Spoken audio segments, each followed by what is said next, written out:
Les tableaux statistiques présentent le nombre de fumeurs dans le monde à 1 milliard de personnes, tout en ayant enregistré dans la population ivoirienne 22,1% de fumeurs en 2016. Un tel constat est vraiment très inquiétant, sachant que la fumée intoxique la santé. Il faut arrêter de fumer parce que la cigarette a un effet néfaste dans la vie de l'homme.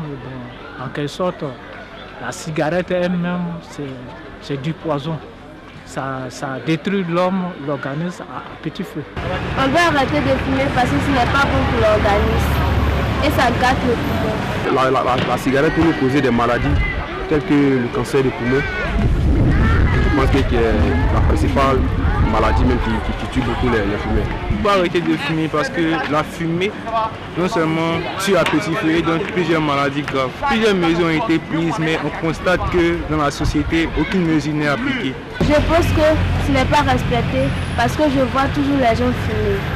Par exemple, devant les boutiques, dans des voitures, même dans des supermarchés. Bien que pour certains, elle procure souvent une sensation agréable de calme et parfois même de contrôle, ces avantages ne pèsent pas lourd à côté de ces désavantages. Bon nombre de cas de décès autour de nous sont justifiés par cette gangrène. Alors la nécessité de sensibiliser l'opinion sociétale sur les dangers et préjudices que cause la fumée dans nos sociétés s'impose à tous. Ainsi, l'une des questions fondamentales qui pourrait être soulevée est pourquoi arrêter de fumer ? Plusieurs éléments justifient la réponse à cette interrogation. Au niveau de la santé, les effets de la consommation des substances produisant la fumée s'exercent sournoisement sur la plupart des organes. Mois après mois, année après année, préparant la dégradation des cellules du corps, occasionnant une multitude d'infections, entre autres les cancers du poumon, du côlon, de la bouche, de la gorge, du pancréas, de la vessie et du col de l'utérus, les maladies du cœur, les infarctus et les accidents vasculaires cérébraux,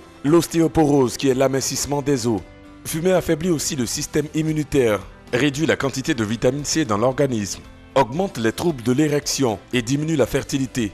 Sur la peau du fumeur, on peut observer l'apparition de rides en raison d'une dégradation des fibres élastiques par le tabac. Son teint devient moins éclatant, peu cireux et grisâtre, rapidement réversible après l'arrêt du tabac. Il a également une haleine désagréable et un jaunissement des dents. Fumer est par ailleurs une des principales causes qui accroît le risque de souffrir de complications pendant la grossesse et l'accouchement. Souvent lié au syndrome de mort subite du nourrisson, fumer peut entraîner ou aggraver des problèmes respiratoires comme l'asthme chez le jeune enfant et causer des otites. Au niveau économique, fumer est une dépense inutile, réduit le revenu du fumeur et des siens.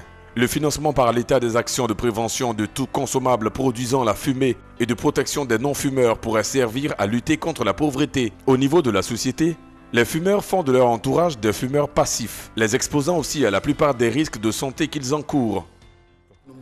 Voilà, le débat a commencé déjà sur ce plateau. Nous avons le grand plaisir de recevoir, parce qu'il est déjà passé sur notre plateau de Matin Bonheur, le professeur Boko, donc spécialiste de pneumologie du côté du CHU de Cocody. C'est un grand plaisir de le recevoir. Professeur, tout de suite, donnez-nous les chiffres du tabagisme en Côte d'Ivoire. Alors, il faut dire que le tabagisme est un fléau réel en Côte d'Ivoire parce que, selon les chiffres, nous avons 14% de la population qui fume.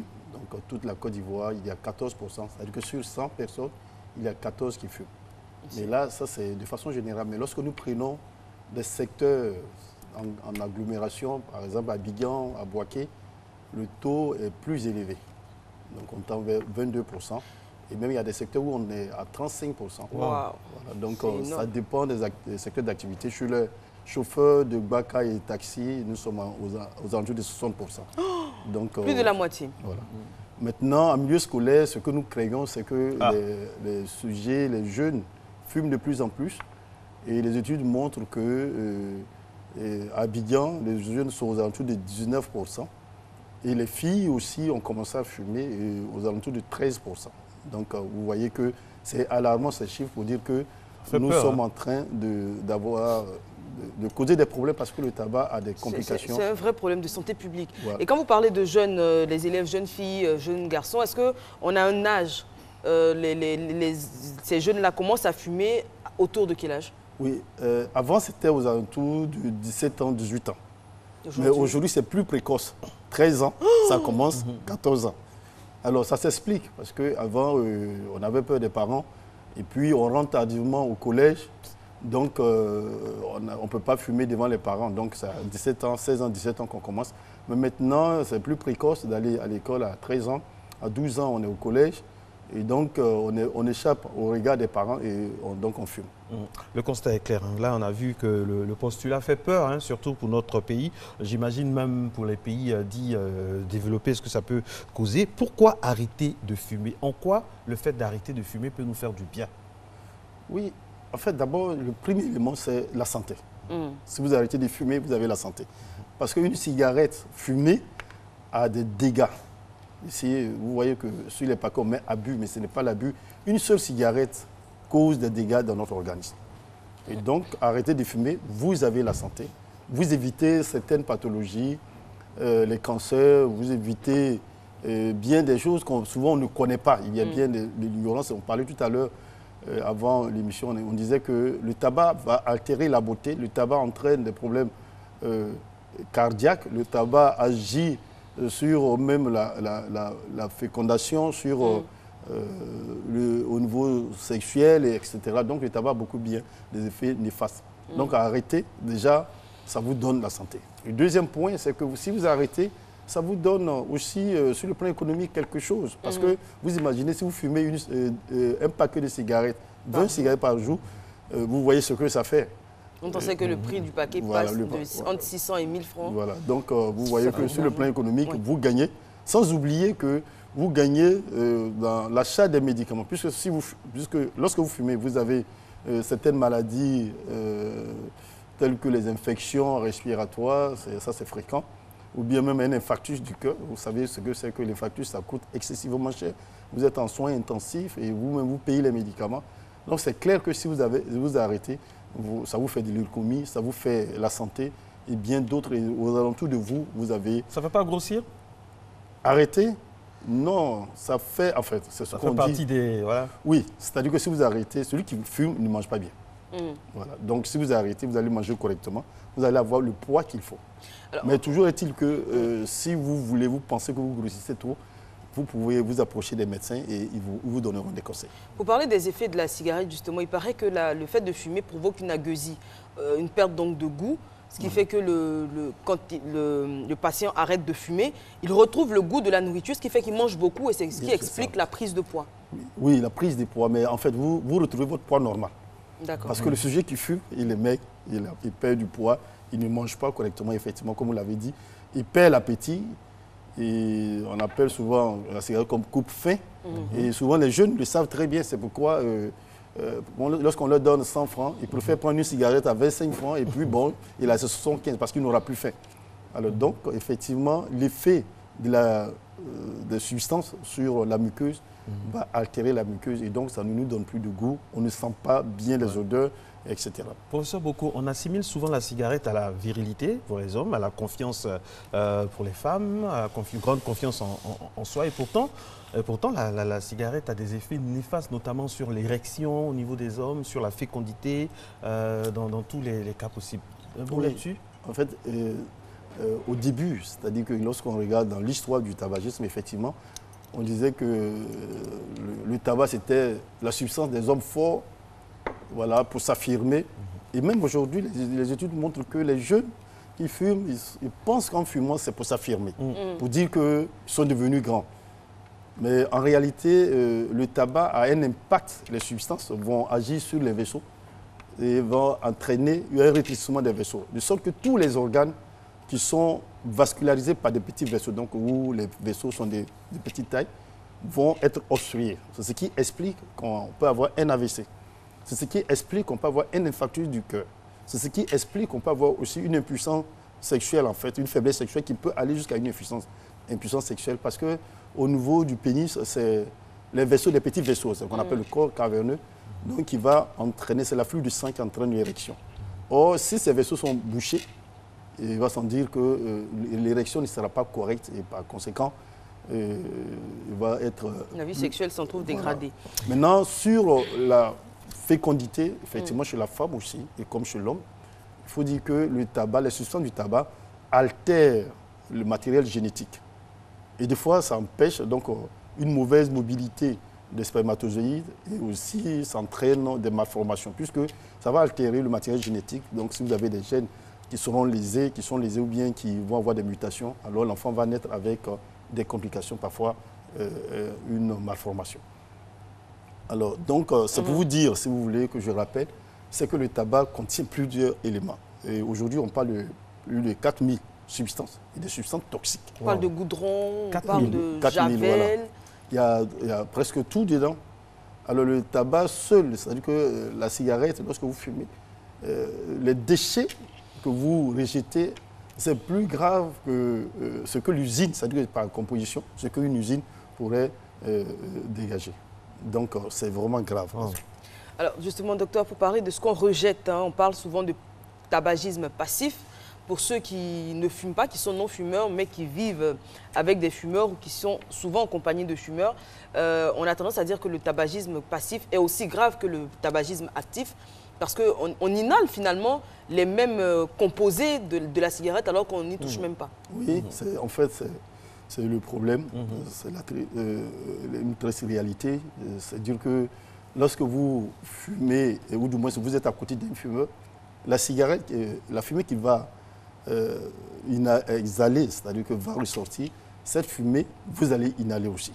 Et donc, c'est la même composition. Donc, vous avez les mêmes risques que celui qui fume, peut-être à moins degré, à un degré moindre, puisque vous peut-être que vous n'allez pas toujours être à ses côtés, mais toujours est-il que vous êtes exposé. Et vous avez les mêmes complications, le cancer, les infections, le problème cardiaque. On a même dans notre service un jeune homme de 29 ans qui a fait un cancer authentique dû au tabac parce que son papa fumait constamment à la maison et donc il a inhalé la fumée de la cigarette et donc il a fait un cancer. Alors, professeur, dites-nous, il y en a qui font ce qu'on appelle, qui crapotent, c'est-à-dire qu'ils ne fument pas, ils n'avalent pas, bon, enfin, ils ne font que rejeter, ils n'inhalent pas. Est-ce qu'eux aussi... C'est pas possible. Ils sont... mais si, on a... Non, c'est-à-dire qu'il faut forcément aspirer. Donc peut-être qu'ils n'inhalent pas très fortement, mais déjà dans la cavité buccale, vous avez quelque chose. Donc il faut tirer. C'est-à-dire qu'il y a une aspiration de la chose. C'est vrai qu'il y a des degrés, il y en a qui aspirent fort et qui laissent longtemps dans le poumon avant d'exhaler, avant de faire ressortir, mais on ne peut pas, sinon ce n'est pas possible. En fait, c'est le risque, par exemple, de ceux qui fument ce qu'on appelle le cigare.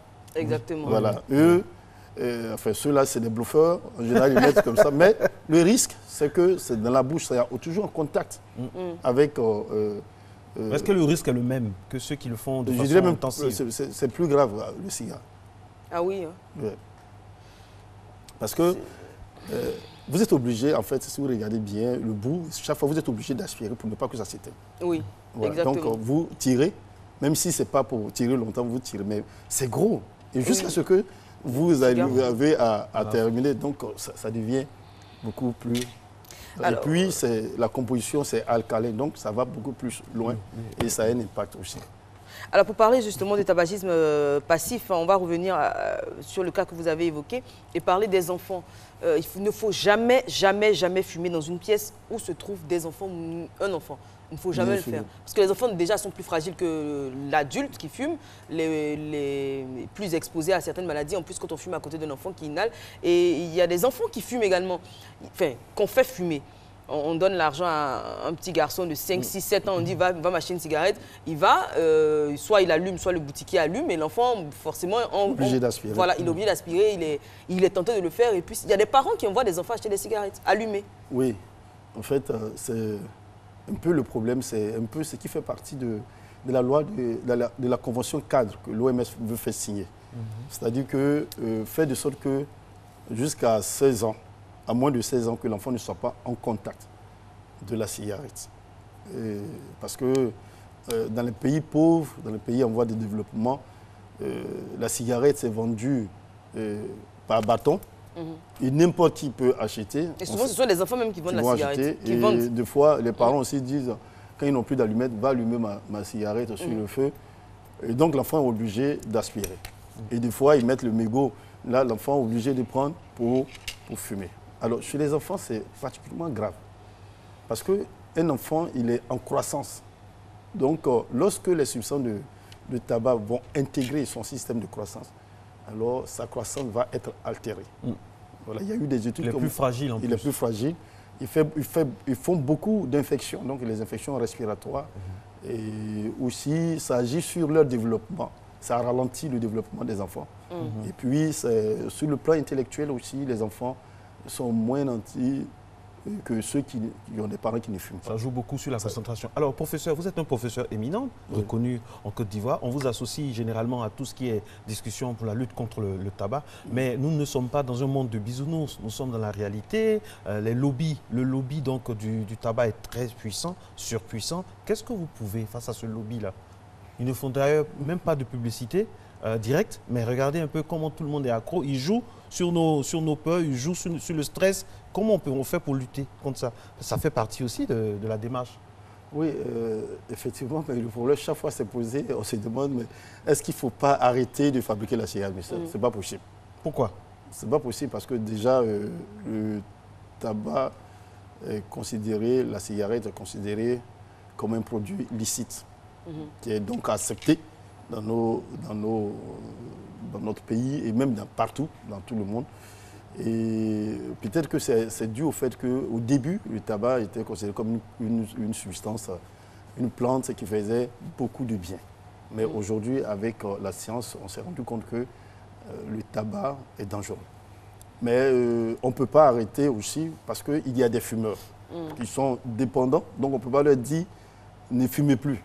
Alors, sinon, il y a ce qu'on appelle le syndrome de manque, les cravings, il ne peut pas être à l'aise s'il ne fume pas. Donc déjà, on est obligé de continuer de produire.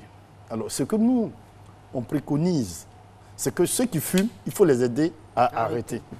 S'il arrête, il ne va plus aller acheter la cigarette. Ceux qui n'ont pas commencé, on fait des campagnes pour leur dire de ne pas commencer à fumer.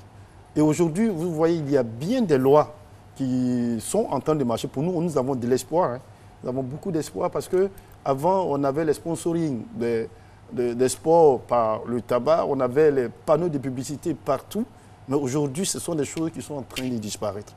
Et si la Côte d'Ivoire met en pratique la loi cadre, la convention cadre, c'est clair que nous allons réduire considérablement la consommation du tabac. Parce que je vous donne par exemple le prix. Je vous ai dit qu'avec 25 francs, on peut avoir une cigarette. Voilà. Alors que dans les pays développés, ce n'est pas paquet. On ne vend jamais par unité. Et puis, on nous demande d'augmenter les prix de la cigarette. Si on augmente les prix de la cigarette, c'est sûr que par paquet, on donne 100 francs à un enfant, il ne va pas aller prendre un paquet de 600 ou bien 1000 francs. Donc, il ne va pas avoir accès au produit. Alors que si c'est par unité, avec 25 francs, sur les 100 francs qu'on lui a donné pour manger peut-être un beau flotto, il peut prendre 25 pour prendre la cigarette. Donc ça veut dire que c'est la politique. Il faut qu'on arrive à imposer ce que la convention CAD-OMS a décidé pour pouvoir freiner l'augmentation des fumeurs. Et pour parler de publicité, puisque vous en parliez, je me souviens qu'il y a quelques années, une campagne de publicité justement pour une marque de cigarettes avait fait scandale parce qu'on sentait clairement que le produit s'adressait à des jeunes, voire des très jeunes, parce que les personnes, même les acteurs sur les affiches et dans les publicités, étaient très jeunes. Après, bon, il a été prouvé qu'ils étaient mineurs, et qu'ils étaient majeurs, pardon, mais qu'ils avaient des looks jeunes, qu'ils avaient tous les codes de la jeunesse, donc on comprenait clairement que la publicité s'adressait aux jeunes. Aujourd'hui, docteur, il y a un autre phénomène qui prend de l'ampleur, le phénomène des chichas. À la base, ce sont des pâtes de fruits qu'on y met, mais certains y ajoutent du tabac également. Et les bars à chicha, les chicha shops poussent comme des champignons un peu partout à Abidjan. Dans les restaurants, on propose des chichas également. Est-ce que c'est vraiment safe ou est-ce qu'il y a aussi un risque pour la santé? Bien sûr, en fait. Merci pour justement ce phénomène qui prend de l'ampleur. Effectivement, c'est vrai que peut-être pour certains, c'est des fruits. Donc, pour ceux-là, on n'en parle pas trop, mais pour la cigarette, ou du moins c'est le tabac qu'on met. Alors je vais vous dire que c'est plus dangereux que la cigarette. Oui, le narguilé, on appelle le chicha, c'est plus dangereux que la cigarette. Je vous dis pourquoi. Quand vous prenez la cigarette, vous aspirez. Il y a une chaleur qui fait que vous ne pouvez pas aspirer longtemps. Donc vous êtes obligé d'enlever. Vous prenez le narguilé. Donc si vous regardez bien la Constitution, il y a là où on dépose le tabac, et puis ça doit passer par de l'eau. Oui. Et l'eau, on nous fait croire que l'eau filtre. L'eau ne filtre rien. En tout cas, on nous fait croire. Voilà, l'eau ne filtre rien. Donc, ce qui passe, c'est refroidi. Ok. Alors, donc, quand vous aspirez fortement, avec des grosses bouffées. Regardez, quand vous les voyez fumer, ça sort de façon opaque. Donc, ça veut dire que c'est suffisamment de quantité de tabac que vous inhalez. Pour des études, certains ont dit qu'une bouffée de narguilé peut constituer un paquet de cigarettes. Donc, ça veut dire que lorsque vous finissez une séance de narguilé, c'est environ 30 cigarettes que vous avez fumées. Wow. Donc, à la longue... Et en plus, on fume pendant longtemps. Quand le charbon finit, on rajoute. Voilà. Et ça prend beaucoup d'ampleur. Les jeunes, de plus en plus, sont la cible principale, cœur du cible de cela. Et c'est le problème parce que c'est comme si c'est un jeu. On prend plaisir. Et ça rend accro. Voilà, ça rend accro. Et finalement, ça entraîne plus de dégâts qu'on ne le pense. Professeur, à côté de la chicha, quid de la cigarette électronique? Oui, la cigarette électronique a été fabriquée pour aider au sévrage, en fait. Ce n'est pas c'est pas les mêmes choses. L'autre, c'est fumé, et l'autre, ça a été fabriqué pour aider au sévrage. Il n'y a vraiment pas de risque. Hein. C'est justement, ce n'est pas été accepté par l'OMS, et donc ça ne fait pas partie des mesures d'aide au sévrage tabagique. Parce qu'on s'est dit que c'est la nicotine, et il y a le gestuel, parce que quand on fume, il y en a qui sont contents de faire ce mouvement de aller et revenir de la bouche. Donc ce gestuel-là est apprécié, hautement apprécié. Or, en prenant la cigarette électronique, on a toujours ce gestuel. Donc on se demande, est-ce qu'on pourra sévrer? Et jusque-là, les études ont montré que ceux qui utilisent la cigarette électronique n'arrivent pas à sévrer correctement. Alors, on s'est rendu aussi compte que certaines sociétés, comme les sociétés de tabac, ont profité pour augmenter la dose. Donc, ils ont augmenté la dose de nicotine, de sorte que cette dépendance va persister. Alors, donc, l'OMS et les grandes sociétés savantes n'ont pas accepté cette méthode-là dans l'aide au sévrage tabagique. Alors, pour quelqu'un qui fume, qui, grâce à notre émission, on l'espère, prend conscience que la cigarette est hautement dangereuse pour sa santé, qui décide d'arrêter. Est-ce qu'on peut aider quelqu'un à arrêter? Est-ce que c'est un choix personnel, une volonté personnelle? Ou est-ce que vous avez des astuces, vous avez des remèdes pour arrêter de fumer? Oui, il y a des remèdes. C'est pourquoi nous avons un centre d'aide au sévrage tabagique qui existe au CHU de Cocody. Il y a des remèdes. En fait, il faut que le fumeur ait vraiment une volonté. Ça c'est la première condition. Sans la volonté, on ne peut rien faire. Donc, s'il a vu, effectivement, à travers ces émissions, s'il se rend compte que le tabac est dangereux, il pourra nous contacter au CHU de Cocody. Vous avez un numéro à donner? Peut-être au 12e, vous avez dit l'aide au sévrage tabagique. L'unité de sévrage tabagique. Au 12e. Au 12e étage, vous avez donc, c'est un centre, c'est comme un service qu'on a. Donc, on peut vous aider. On peut vous aider si vous avez la volonté. Il y a bien des astuces. On a un traitement qu'on peut faire. On peut vous donner des conseils. Seulement sur des conseils, on peut vous aider à arrêter de fumer. Très bien. Marco? Oui, on va mettre la conclusion.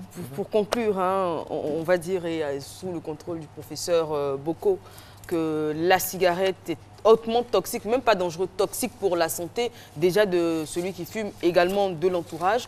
Il a dit, les chiffres sont alarmants, surtout en ce qui concerne la jeunesse. Donc on va inviter les parents à être plus regardants sur... parce que beaucoup de jeunes fument à l'insu de leurs parents. Les parents ne s'en doutent même pas, mais pourtant, ce sont des jeunes qui fument et c'est vraiment compliqué. Donc il faut aider les enfants, il faut aider toutes ces personnes-là. Merci encore, professeur. Bonjour.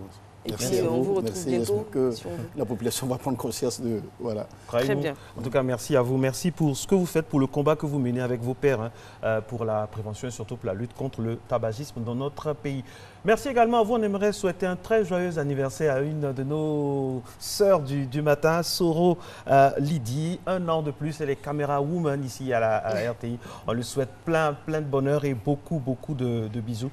Merci d'être resté en notre compagnie et puis surtout, il faut vraiment dire à tous les responsables d'écoles de lutter contre les fumoirs qui sont de plus en plus de mise autour des écoles. Cela, franchement, a un impact sur nos enfants. Eva? Oui, je vais te faire un gros bisou à Félicien Konon-Bani, qui est un inconditionnel de Matin Bonheur, qui nous regarde en ce moment. Voilà, merci, bonne journée et surtout que la santé soit toujours avec vous. Bonne journée sur RTI 1, bien sûr.